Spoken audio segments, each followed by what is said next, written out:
Hey teachers, this is your video. Do you want to save time, money, energy, and your sanity? I'm going to show you templates that will do all of those things. Let's jump right in.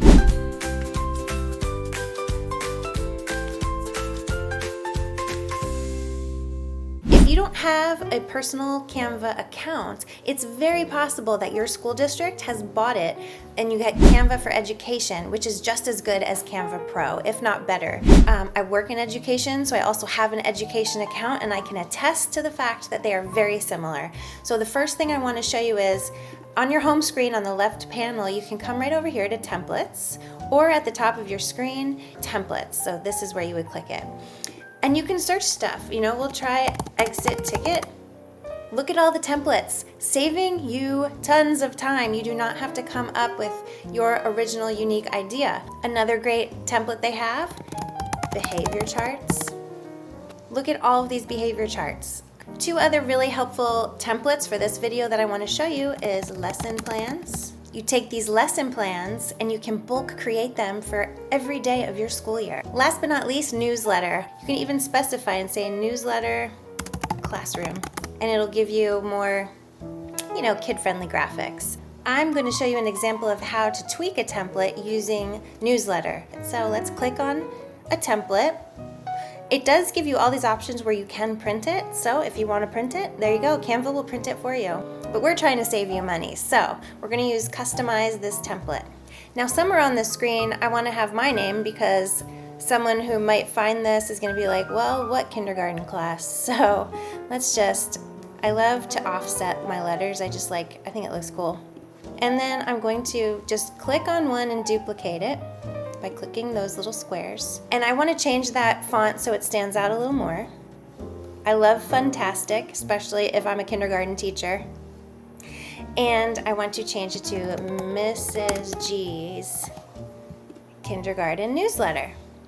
Now, I don't really love the black font. It's not speaking to me as kindergarten, so I'm going to change the color. I'm going to go up here to text color.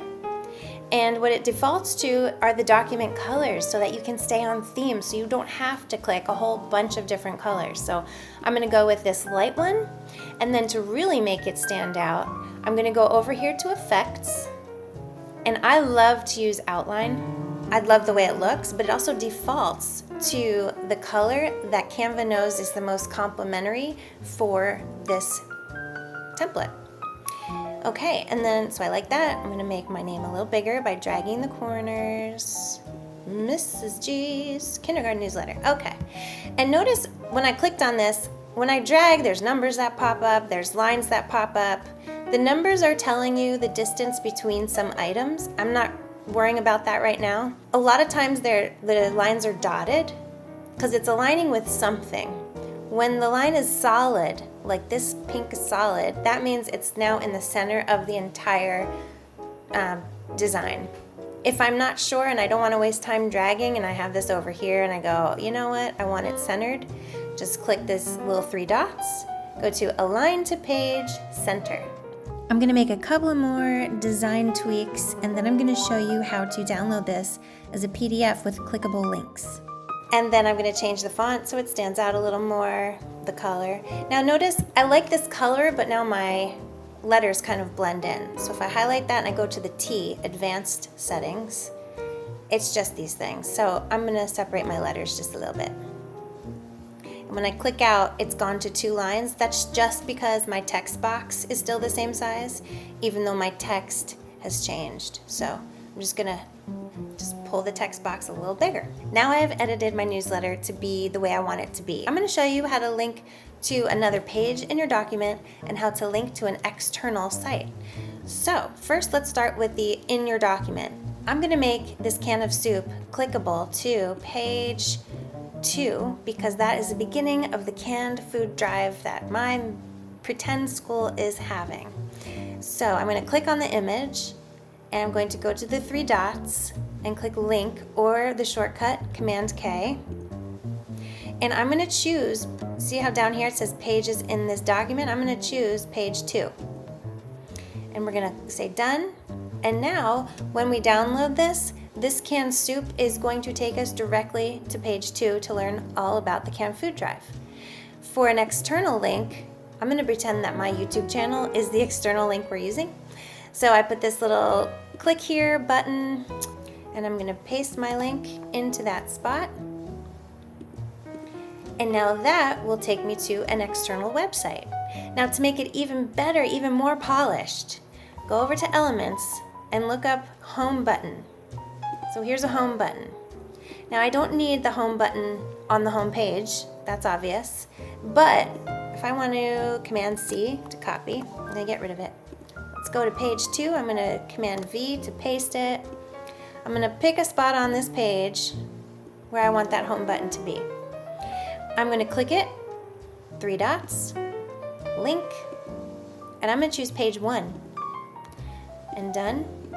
So now when I download, if my newsletter had 25 different pages, as long as I have this home button on page 25, it's gonna take me right back to page 1. The other great little hack is, now that I have a link on this image, if I Command C, copy this image, and paste it on any other page, even if I move it around, change the size, whatever, it also pastes the link.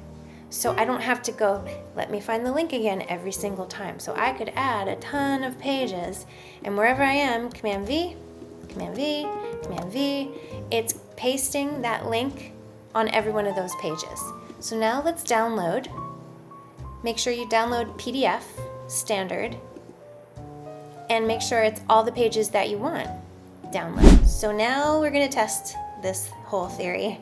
So bring in a canned food drive, cool. Ooh, it turns into a hand. And look, it took me right to the canned food drive page. Now I wanna go back to the home page. Oh look, there's a home button. Takes me back to page 1. And now let's click on the clickable link, and it takes me to the link that I was hoping for. I hope these tips on how to use templates that are very specific for teachers saves you a lot of sanity, and that you can this way only focus on filling in the details that make it personal to you or your class. And more than anything, I hope these tips help you stay creative.